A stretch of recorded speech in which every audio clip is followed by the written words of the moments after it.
So this is my neighbor's trampoline.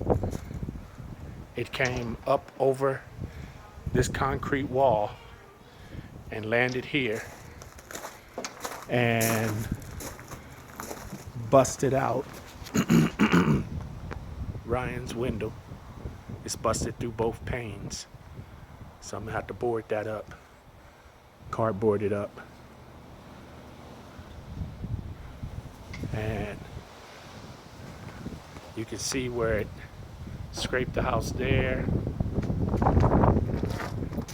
scraped the house here, and down here the stucco is cracked from where it hit there.